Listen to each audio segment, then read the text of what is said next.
tayong mag-aral ng salita ng Panginoon, and it's a privilege na mag-aral ng salita ng Panginoon. Bakit? Kasi tinutuwid tayo ng salita ng Panginoon. Amen? Yan. And last week na pag-aralan natin is about adultery.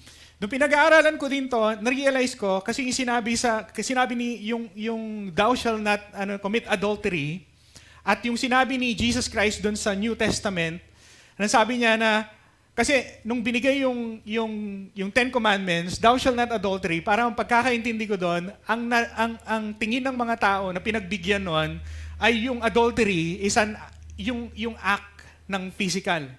Pero sabi ni Jesus Christ, kapag tinignan mo yung isang babae, lustfully, yun na yung adultery.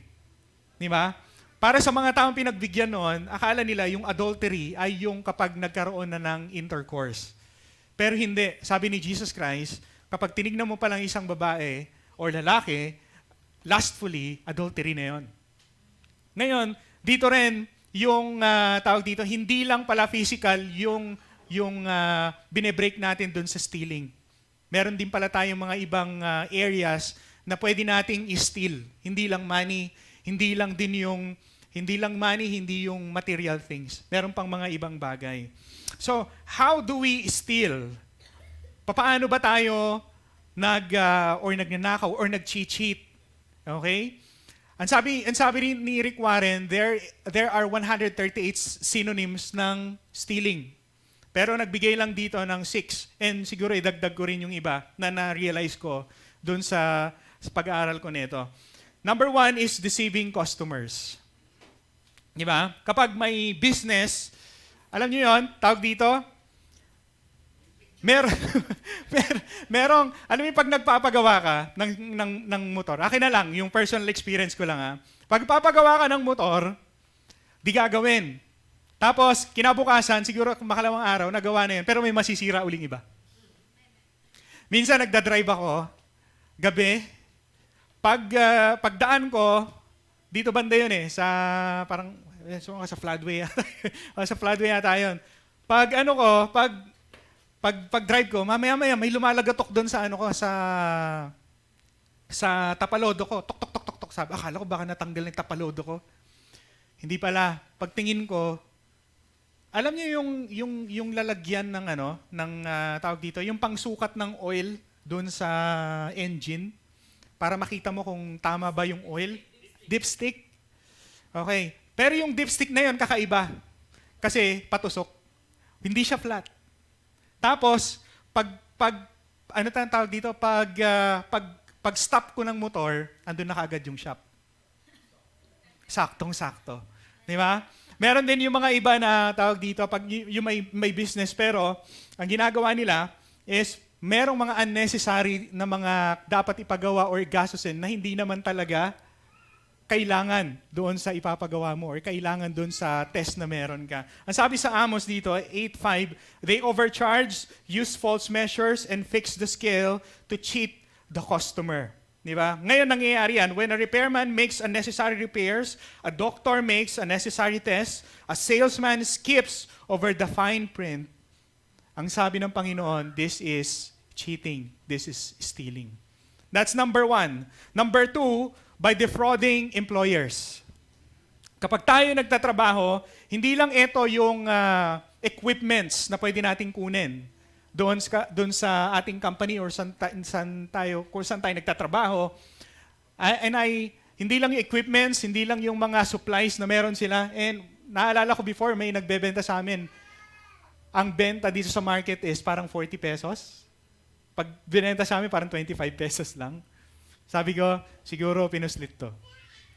Okay? Alam ko yan kasi nanggaling din ako dun sa company at alam ko may mga company ako pinagtrabahoan na ganun yung ginagawa din talaga. Alright? And sadly, hindi lang supplies yung ating nananakaw or na-cheat sa ating mga employers. Time. When we take too much, alam niyo yun, break time natin or lunch time natin is 1 hour lang. Pero pumapasok na tayo after 1.5 hours.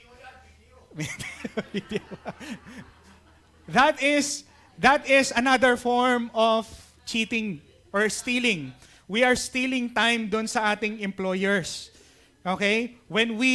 Alam niyo, pumasok tayo ng pumasok tayo ng ng late, tapos mag-out tayo ng early. Doon sa ating tawag dito, doon sa ating trabaho. Wala nang bawas.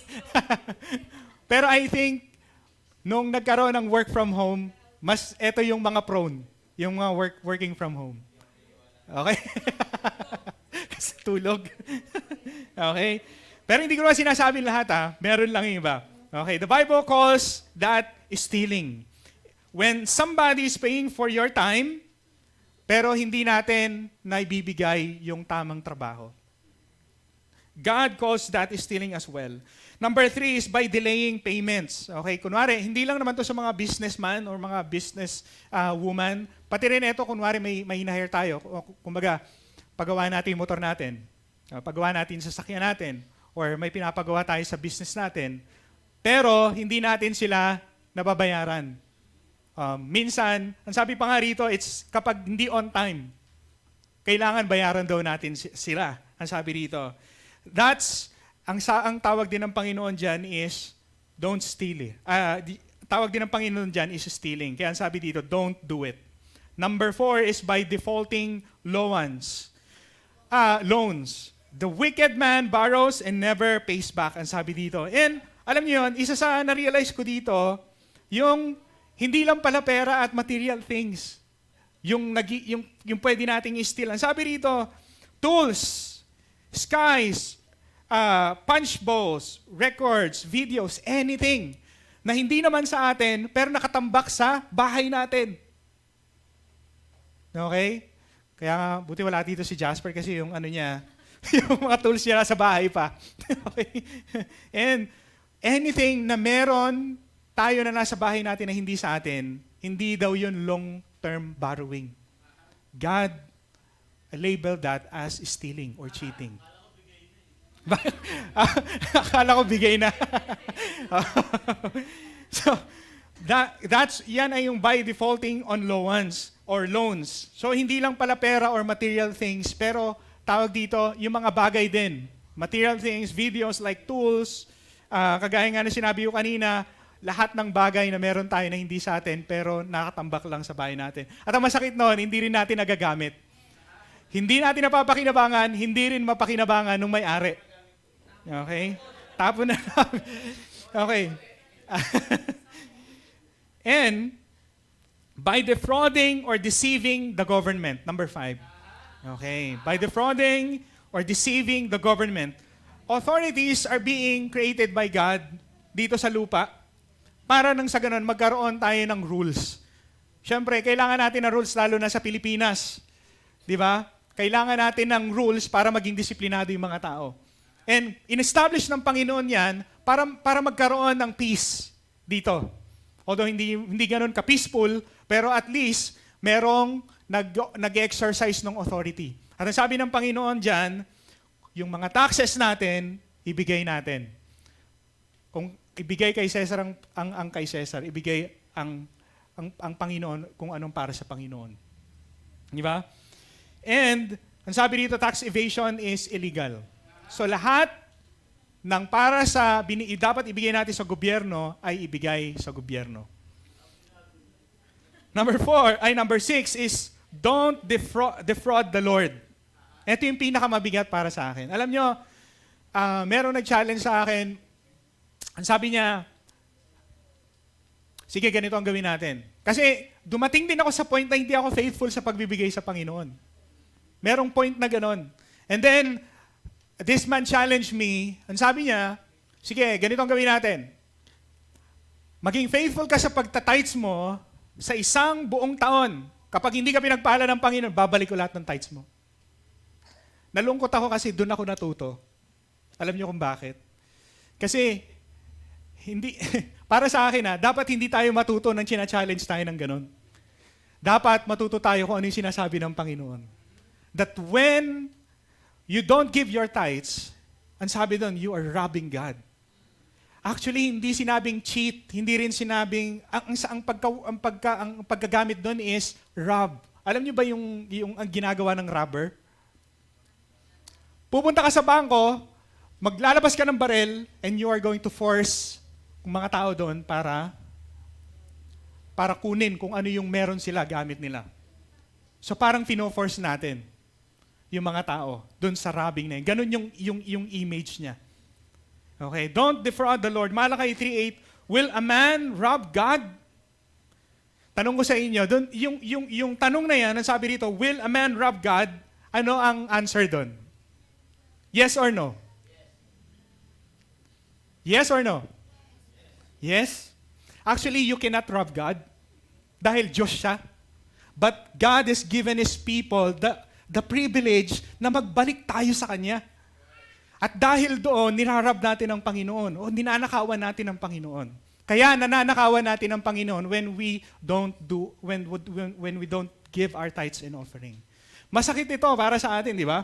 Kasi merong ang pastor na sinabi, alam mo, nung inaano mo yung Ten Commandments, napakaganda nung preaching mo. And sa tingin ko, nagpipreach ka, pinipreach mo yung word ng Panginoon. Pinag-usapan natin yung sin, pinag-usapan natin yan, pero dumating ka na dun sa tithes and offering, pagbibigay, parang naging personal ka na. Parang lahat sinabi mo, sa akin lang yan, sa akin lang yun. Pero totoo, para sa atin talaga yun, ano? Ang sabi nung attender na yun, parang hindi ka na nag-preach according to the word of the Lord. Di ba? Kasi tinamaan na siya. Pero hindi ganoon. Okay? Don't defraud the Lord. How do we rob God? Ang sabi rito, by withholding tithes and offerings. The Bible teaches tithing is a 10%. Actually, 10% nga lang yung binibigay yung hinihingi ng Panginoon. And yung 10% na yon, pag sinabing robbing, ibig sabihin, hindi kasi sa atin yon. Sa Panginoon dapat talaga yon. Sa Kanya yon. Can you imagine, binigyan tayo ng lahat ng Panginoon ng opportunities. Tingnan natin lahat, wala naman talaga tayong pagmamay-ari dito eh. Yung hangin, yung bawat paggising natin everyday, lahat, opportunities, the opportunity to create wealth, yung the strength to create wealth, ano pa? Yung binibigay sa atin na trabaho ng Panginoon, lahat yan ay galing sa Panginoon. Ang hinihingi niya ay yung 10%. Bakit kaya hindi 90%? Bakit hindi kaya 50%, And I realize, yung sinabi ni Jesus Christ, na kung magiging tapat ka sa kakaunti, magiging tapat ka sa madami. Di ba? So, doon sa 10% na yon, sinasabi ng Panginoon na dapat doon sa 10% lang na sabi ng Panginoon, balik mo sa akin, maging tapat ka din doon. Maging tapat tayo sa pagbibigay sa ating Panginoon. And really, napatunayan ko yung Panginoon that when we become faithful sa ating pagta-tithes and offering, hindi tayo pagkukulangin ng Panginoon. Minsan, hindi nami-mismanage lang talaga natin yung pera natin. Pero hindi nagkukulang yung Panginoon. Now, why should we be honest sa ating, or why should we be honest and not to steal? At hindi tayo magnakaw or mag-steal. Number one, sabi rito is, because I am being watched. May mga mata na nakatingin sa atin.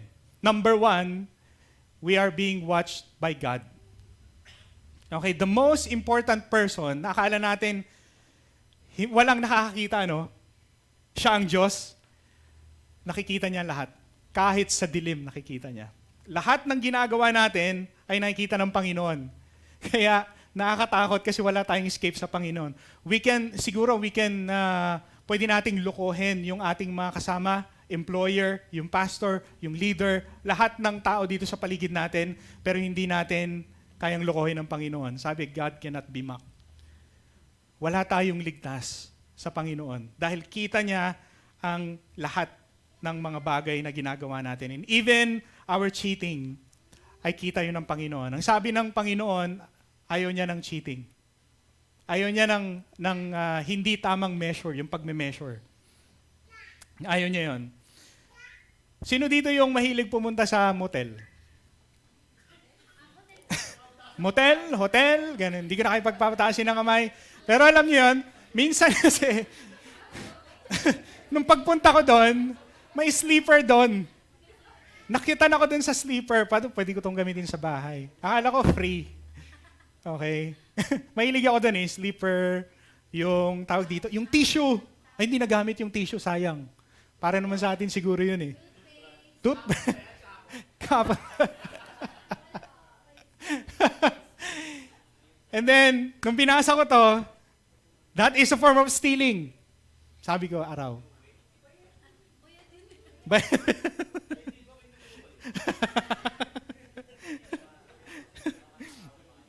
So, sasabihin sa atin ni Satan is, tawag dito, sasabihin sa atin ni Satan is, wala naman nakakakita eh. Wala naman nakakita. Kunin mo na. Towel, siguro, unan siguro, dahil malambot siguro. Yung bedsheet siguro. Naalala ko before, kutsyon. Naalala ko yung isang, yung nagkakampa. Nawala yung kutsyon. Hindi ko alam kung saan nilagay yung kutsyon. Alam niyo yung kutsyon, malaki yung kutsyon eh. Sino yung nakatenda rito ng camp? Yung kutsyon doon ay siguro pwedeng 5. Siguro pwede 5 pag nakaganon. Oo. Nawala yung isang kutsyon, hindi ko alam. Paglabasan ng mga campers, nawala yung kutsyon. Hindi ko alam kung saan nilagay yun. Mahusay. Mahusay. Pero we are being watched by God sa lahat ng ginagawa natin, ano? So, yan ay tawag dito, we are being watched by God. Lahat tayo, lahat ng ginagawa natin, pwede natin lokohin yung kasama natin, kapwa natin tao, pero hindi ang Diyos. Nakikita ng Panginoon yan. God carefully watches the goings of all mankind. He sees them all. No darkness is thick to hide evil men from His eyes. So laging nakatingin ang Panginoon. Nothing escapes God's view. Tandaan natin yan. And hindi lang yung stealing yung sinasabi ko dito. Lahat ng klase ng kasalanan ay nakikita ng Panginoon. Tandaan nyo itong statement na to. Nothing escapes God's view. Oo, lahat.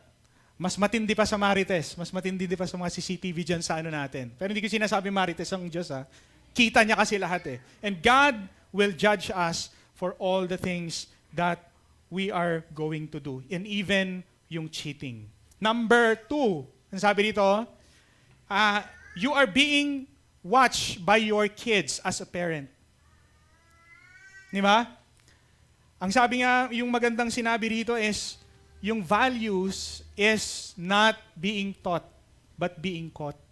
Kung ano yung ginagawa natin, nakikita, natuturuan natin mga anak natin kung paano tayo umakto, kung ano yung lifestyle natin. Kung ano yung sinasabi natin sa kanila, usually hindi pa yun yung ginagawa nila. Actually, yung anak ko nga, nasusutilan ako dito before eh. Kapag sinabi kong wag mong gawin, nakaganon yung kamay niya. Wag mong hahawakan, nakatingin pa sa akin. Hahawakan niya talaga. Okay? Papali yung kamay. Okay? It is a great heritage na yung naibibigay natin, na ipapakita natin sa ating mga anak is honesty. Yun yung ipamana natin sa kanila. Number 3, we are being watched by unbelievers. The Bible says we should be the light and salt of the world. Pero kung hindi tayo nagiging honest sa workplace natin or sa ating business, pakikipag-deal natin sa mga tao, how can we be a salt and light dito sa mundong ibabaw? Di ba? They will lose trust sa atin. Alam nyo, before, kapag may nagsasabi, kayo ba yung nasa, mga Christian ba kayo? Ano ba kayo? Mga born again ba kayo? Yung mga hallelujah, hallelujah, ganon. Minsan, minamak nila tayo eh. Pero tingnan nyo, pag nagkamali tayo, ano sasabihin nila? Born again ka pa naman. Minamak nila tayo, pero tinitignan nila yung buhay natin, yung mga unbelievers. So, hindi natin pwede sabihin na, believer yung mga yan, oh. Wala yung mga yan. Pero, hindi pwede yung ganon. Tinitignan nila yung buhay natin. Okay, we are being watched by God. We are being watched by our kids, kung tayo ay parents. And we are being watched by unbelievers. Maaring nagdi-disagree sila sa faith natin at personality and character na pinapakita natin sa kanila. Pero, yung integrity natin, nire-respeto ng mga tao. Tinitingnan nila yung ating mga galaw at ginagawa. Kaya kapag meron tayong nagagawa, na ginajudge nila tayo. titingnan nila tayo, sinasabi na, born again ka pa naman. Di ba, hindi ganyan. Babasa ka pa naman ng Bible, ganyan. As being pastor, naghahawak ng mga youth before, marami akong naririnig na makiri galing sa labas, doon sa Christian community, sa born again community. Pero, alam niyo yun, even doon sa mga parents ng mga hinahawakan namin before, alam niyo, gustong-gusto nila pinapapunta yung mga parents nila dito. Why? Isang positive na nakita ko o narinig ko sa parents, hayaan mo na yung anak mo na pumunta dyan sa church na yan. Bakit? Kasi lagi sila nagbabasa ng Bible. Kaysa sa atin. Sinabi ng parents yon. Okay? Lagi sila nagbabasa ng. Kaya pinapa-attend nila yung anak nila doon sa church na pinanggalingan ko dati. Number 2 is, why should I be honest? Is because I will reap whatever I sow. Galatians 6:7, don't be misled. Remember, a man will always reap just the kind of crop he sows. Hindi pwedeng kapag nagtanim ka ng mango, ang tutubo o ang bunga ay peach or apple. Hindi pwedeng ganon. Yung reaping and sowing is a natural law dito sa mundo. Kung ano yung tinanim natin, kung ano yung ginawa natin, tinanim natin sa friendship natin, tinanim natin sa relationship natin, tinanim natin sa spouse natin, tinanim natin doon sa ating workplace, we will reap it. Kung ano yung tinanim natin. It's a natural law. Okay? And maaari, ito yung nakakatakot doon sa pagtatanim na yan. Kasi pwede nating itanim pwede tayong magtanim. Whether that is good seed or bad seed, pwede nating itanim yan. Ito yung nakakatakot, no? Maaring hindi natin anihin bukas kung ano yung tinanim natin ngayon. But next month, next year, next 2 years, 5 years, it will come. Maaring hindi bukas yan. Pero, lalabas yan. Maaring next year pa. Maaring 2 years, 10 years. Yun yung nakakatakot. Kung ano yung tinatanim natin. Hindi lang sa work yan. Again, kung ang itatanim ko sa asawa ko ay puro galit at puro inggit, aanihin ko yon araw-araw sa asawa ko. At hindi nyo gusto na magbunga yon sa asawa ninyo. Kasi hindi kayo pwede maghiwalay. Gusto nyo ba na araw-araw kayong binubungangan at galit yung asawa nyo sa inyo? Hindi. Hindi kayo mananalo sa argument, lalo sa babae. No, you can't. Amen? Hindi kayo, At saka mahirap na magkaroon ng, yung partner mo, lifetime partner mo, magkakaroon. What I'm telling you this is because, tawag dito, nangyayari yun Ang sabi nga sa Bible, di ba, yung kapag nagger yung asawa, parang, alam mo yun, yung parang umuulan, tapos parang tumitik-tik dun sa tulo, tapos tumitik-tik dun sa, tawag dito, pan. Alam mo yun? Nakakairita. Mas maganda pa raw na ilalaki, umakyat doon sa sa roof at doon siya matulog. Kaysa may tik tik tik tik, 'di ba? Yung sa umpisa siguro okay pa, pero kapag laging gano'n, hindi na nagiging okay. So you will reap what you sow. That is a natural law. And again, ulitin ko lang, maaring hindi ngayon ang bunga. Maaring hindi bukas. Maaring hindi next week. Maaring hindi next month. Pero darating 'yon. It will come. So, pwede naman nating gawin sa advantage natin itong law na ito. If we are going to plant a seed, yung tamang seed. Gusto nating maging maganda yung kakalabasan sa work natin, mag-plant tayo ng kung ano yung maganda doon sa work natin. Magtanim tayo ng magandang seed doon sa ating mga asawa, sa ating mga anak, sa lahat, sa mga kaibigan natin. So that, when time comes, we will reap it. Di ba? We will,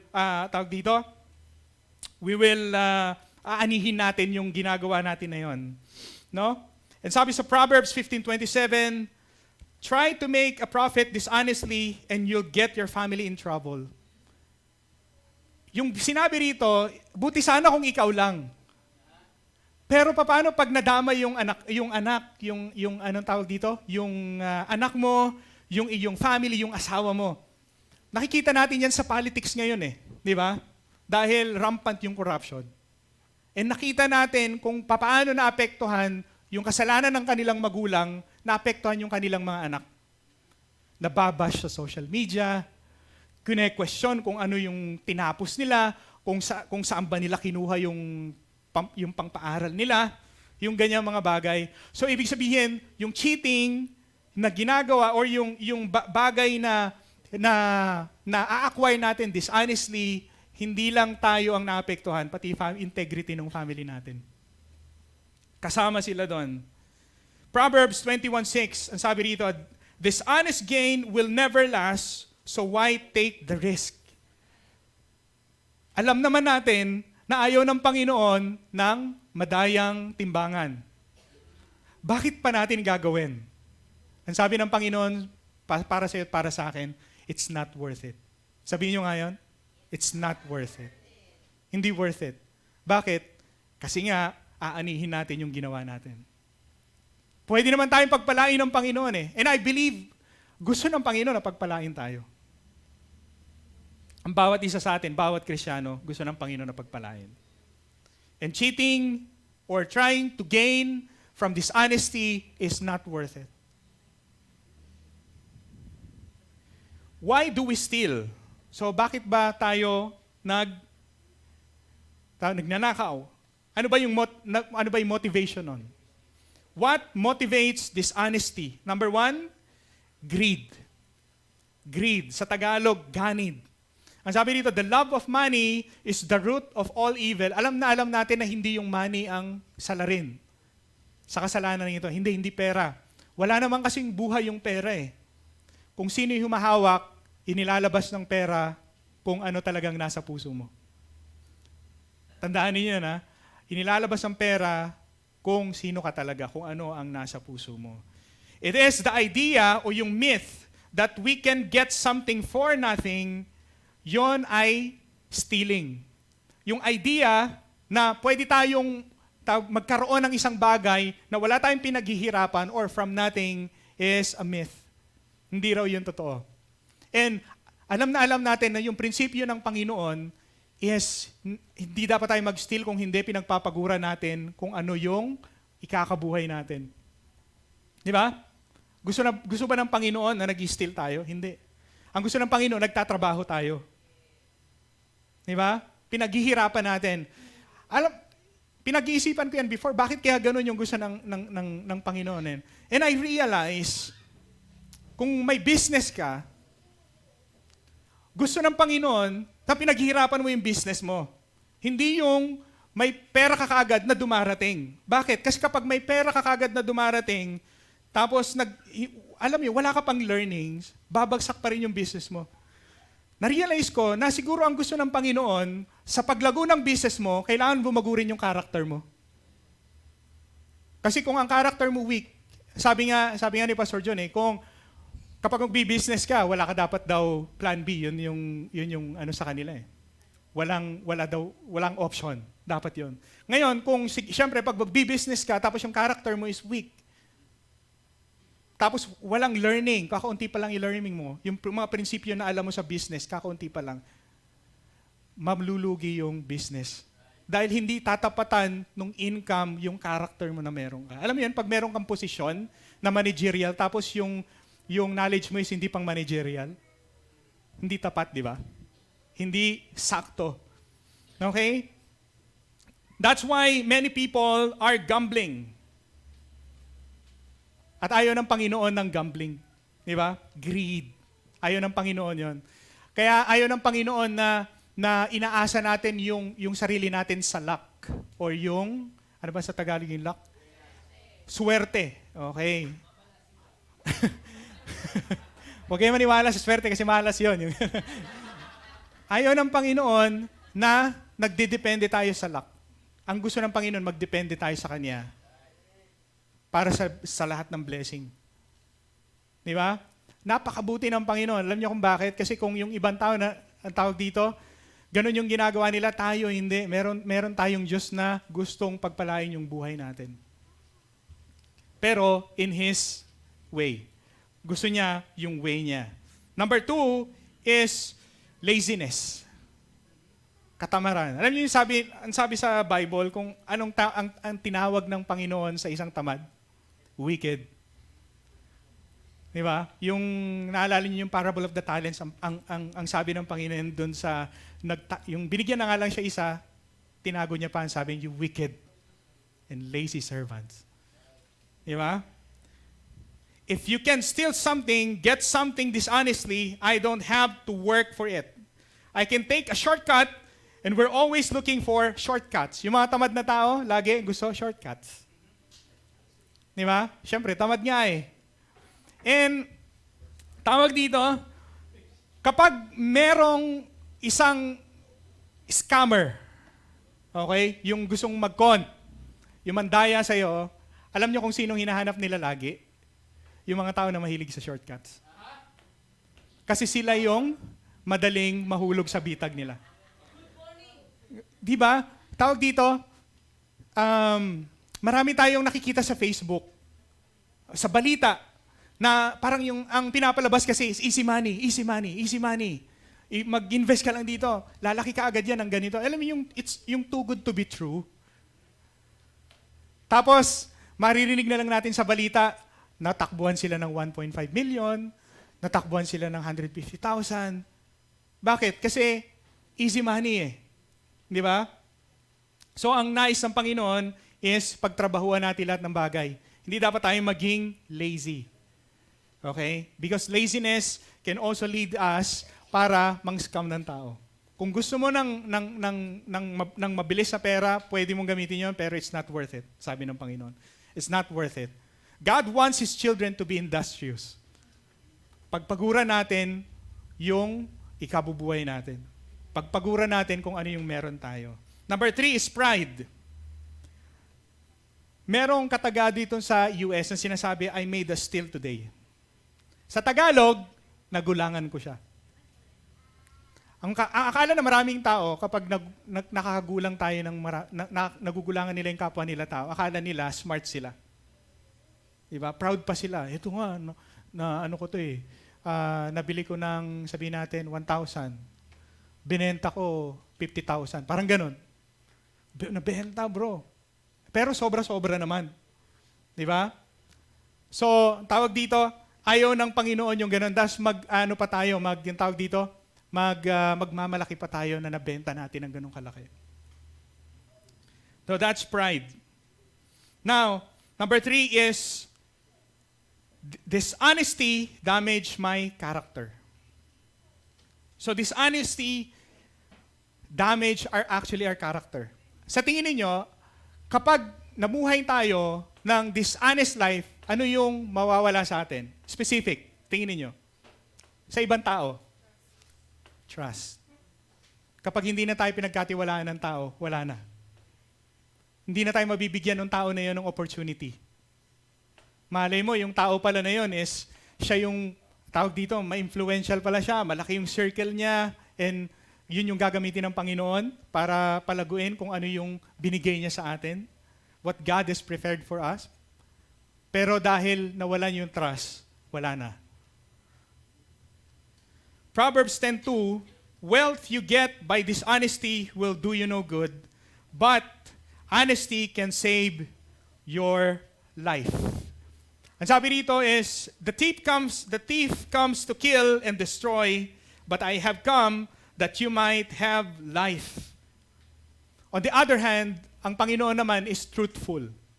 Now, mamili tayo kung anong gusto nating gawin. Kapag gumagawa tayo ng dishonest activities, we reflect the image ni Satan o nung kaaway ng Diyos.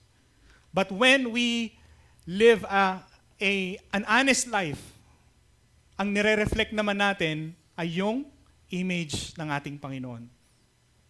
Ayaw ng Panginoon ng stealing. Kasi ano yan technique yan ni Satan. Hindi ganun ang Panginoon. Ang gusto ng Panginoon is truthfulness and honesty. It doesn't matter how small or insignificant yung kinukuha natin or yung pinagchichita natin or yung ini-steal natin. And I realize na yung stealing, hindi rin yung material things ang problema doon. Yung attitude ng puso natin. Kapag nag-i-steal tayo, kunwari, di ba, tawag dito, yung isang bagay na gustong-gusto natin, pag ninakaw natin yon, hindi naman yun yung problema, yung gusto nating bagay. Ang problema is yung attitude ng puso natin towards dun sa bagay na yon.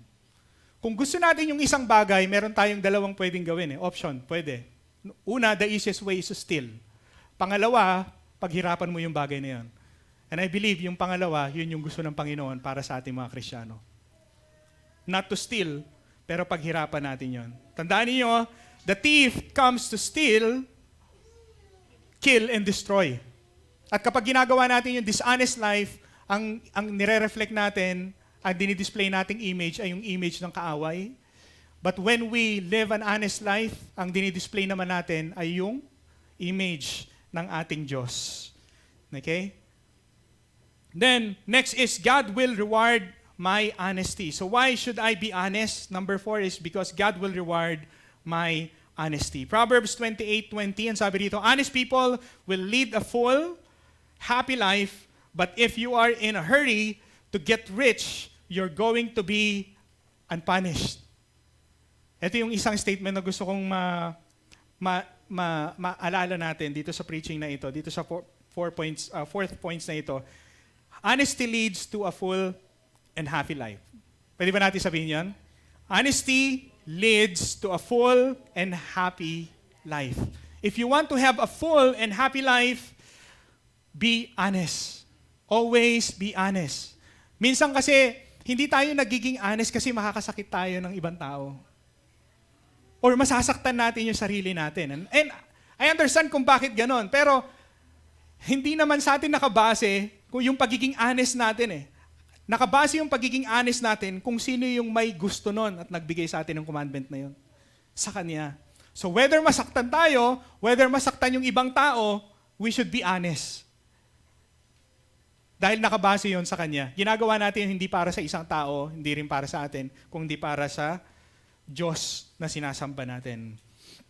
Again, sabi dito, but if you are trying to get rich quickly, you are going to fall into problems and you'll eventually be punished for it. Kagaya yung pinag-usapan natin kanina, no? Yung ina-acquire natin sa mga dishonesty na activity na i-impluwensyahan or na-apektuhan pati yung ating mga pamilya, yung ating mga anak. Yeah, don't worry about schemes and dreams. The quicker you make it, the quicker you can lose it. Okay? Wag daw tayong, hindi naman problema na kung gusto mo maging mayaman, ano? But don't do it too quickly. Kasi maraming options kung paano maging mayaman eh. At yung iba, mabilis. Mabilis na pera. Pero kagaya na sinabi ko kanina, ang gusto ng Panginoon is yung pinaghihirapan natin. In His own way. Okay? In His own way. Your greatest rewards are going to be not here, or some, yung bonus andito eh. But, yung ultimate is sa eternity. If we are going to live an honest life dito sa mundong ibabaw, then yung iba siguro we will sow here, aanihin natin yun dito, pero yung reward natin, yung greatest reward ay nasa heaven. So yun yung dapat nating gino-golden. Okay? And God is teaching us in 3 ways. Ang sabi dito, number 1 is through trials and problems. Isang way yon sa pagtetest sa atin. Through temptation, number 2. And number 3 is through money. Through money. Yung pag-serve natin, sabi sa Bible, you cannot serve 2 masters at the same time. Hindi pwedeng ang Diyos at ang money. So kailangan, hindi tayo magpagamit dito sa money na ito. Ang money is, ang sabi nga nung isang author na nabasa ko, ang sabi niya, money is a good servant, but a bad master. Good servant kasi pwede mong gawin kung anong, pwede mong gamitin yung pera mo to do good things. Pero kapag yung money na ang naging master mo, wala na. Masisira na tayo. Tandaan natin na hindi tayo ginawa rito para kumita ng pera. Binigyan tayo ng opportunity to create wealth, of course, to bless other people. Pero you also have to enjoy your money. Then, bakit? You have to create memories din eh. Sa family mo, lalong-lalo na sa family mo. Kaya kami mag-asawa, alam nyo, tawag dito, this past months, tawag dito, guilty naman kami doon. Halos di na kami makapag-date ng asawa kami lang dalawa. So hindi namin na-enjoy yung tawag dito, yung labor namin. Hindi namin magawa sa sarili namin yun. But thanks kay Pastor John kasi nung minute niya kami, pinaalala niya sa amin yun. Diba? You have to enjoy it. You have to enjoy yung labor, yung rewards or yung result ng labor natin. Okay? And sabi dito, Luke 16, sabi dito 16:10, whoever can be trusted with very little can also be trusted with much. And whoever is dishonest with very little will also be dishonest with much. Okay? So God says there will be great rewards for you in heaven if we live an honest life dito, sa mundong ibabaw. The road to integrity, ay tawag dito, meron tayong, ngayon anong gagawin natin dito sa mga napag-aralan natin on why we should not be, bakit hindi gusto ng Panginoon na nag-i-steal tayo, and ano yung mga kailangan nating gawin ngayong natutunan natin etong about sa stealing. Number one, the road to integrity, the lifestyle of integrity. Number one, anong kailangan natin gawin? Is make restitution. Ibig sabihin, isang example dito, best example dito is Zacchaeus. Si Zacchaeus is a tax collector. At alam niyo, yung tax collector pala before, hindi pala sila, hindi pala sila binibigyan ng salary. Ang ginagawa pala ng mga tax collector before, sa kapanahunan doon sa Romans, kapanahunan nila Jesus Christ, ay nagpapatong sila ng pera na beyond doon sa dapat bayaran ng mga tao. Kaya ang mga tax collector before, kaya pala ang tawag sa kanila before ay sinner, kaya most hated people sila before is because ganun yung ginagawa nila. Kaya yung mga tax collector before ay sobrang yaman nila. Kasi wala namang magagawa yung mga tao. Pag sinabi ng Roman, tawag dito, emperor, ganito yung ano natin. Since sila, mga tauhan sila ng Roman emperor, inutusan sila. So, lalo na yung mga mahihina, akala nila yun talaga yung ibibigay nila. Kaya pinapatong-patong nila yung pera na dapat binibigay sa kanila. O yung binibigay, kinokolekta nila. Ngayon, ba't ko nasabi siya yung good example dito sa make restitution when possible is because si Zacchaeus, ang sabi niya, nung tinawag siya ni Jesus Christ, at doong tawag dito, pumasok sa bahay nila Zacchaeus, actually, nabash pa nga si Jesus Christ doon, di ba? Nabash siya noon, bakit daw siya pumasok doon sa bahay ng sinner na si Zacchaeus. Ang sabi ni Zacchaeus, ganito, kung sa lahat ng mga dinaya ko, ibabalik ko yon 4 times. Now, he is the best example. That is a true Christian. Tingnan natin ano yung kailangan nating gawin, ano? Tingnan natin kung ano yung meron tayong pagkukulang before, or utang, or hiniram na kailangan nating ibalik. Kahit before, kahit yung noon pa. And pag-isip ko nito, meron. Diba? Isulat ka agad natin yon. And sabi dito, make restitution. Ibalik natin sa kanila yon. Balik natin sa kanila yan. Number 2 is give God my full tithe. Ibigay natin sa Diyos yung para sa Kanya. Is it right for a person to cheat God? Siyempre hindi. Kasi siya yung Diyos eh. For us Christians, hindi dapat natin chini-cheat ang Panginoon. At ang hinihingi lang niya or hindi hinihingi, gusto natin ibalik sa Kanya, it's yung 10% na yan. It's very clear na yun yung gustong gawin ng Panginoon. Well, meron kasi mga tao rin ako na-encounter, sabi rito, yung tithes kasi is pang Old Testament lang yan eh. Hindi na applicable sa atin yan kasi pang Old Testament na rin yan. And so with the other commandments din. So ibig sabihin, wag na natin gagawin ibang commandments? Hindi. Actually, in the law of grace, ang sinasabi ng Panginoon is you should give more. You should give more. Yun yung pinapaunawa sa atin ng New Testament. You should give more and not less. Number 3 is make a living honestly. Make a living honestly. Ephesians 28, ang sabi dito, the man who used to be a thief must give up stealing and do an honest work or honest day work with his own hands. Para sa ating mga nagtatrabaho, para sa ating mga Kristiyano, work as if we are working for the Lord. Not doon sa ating mga employer. Yan yung gustong pinapagawa sa atin ng Panginoon. And do not steal time. Do not steal supplies. Do not steal anything from our companies or kung saan man yung tayo nagtatrabaho. At kung saan o kung ano man kung merong business na binigay sa atin ng Panginoon. The Bible says in the book of Revelation, no dishonest person will be allowed into heaven. Napakasakit no? Nung nabasa ko to, sabi ko, napakasakit. No dishonest person will be allowed into heavens. Sabi dito, meaning, ang mga ganong tao will be judged by God. But thankfully, si Jesus Christ ay pumunta rito para patawarin tayo sa mga kasalanan na ganon. Katulad nitong stealing. Hindi lang yung stealing. I'm not just talking about the stealing, pero yung iba't ibang klaseng sin pa. But thankfully, si Jesus Christ offered His life para na sa ganon, magawa niya lahat niyan at para tayo, sa pananampalataya natin sa Kanya, ay mapatawad ang ating mga kasalanan. You know, I realize that God is very good and since binayaran ng Panginoon yun, hindi ibig sabihin na hindi na natin susundin yung 10 Commandments. Actually, na-realize ko na since ginawa na ng Panginoon yon and tayo ay na kay Kristo na, dapat yun yung sinusunod natin.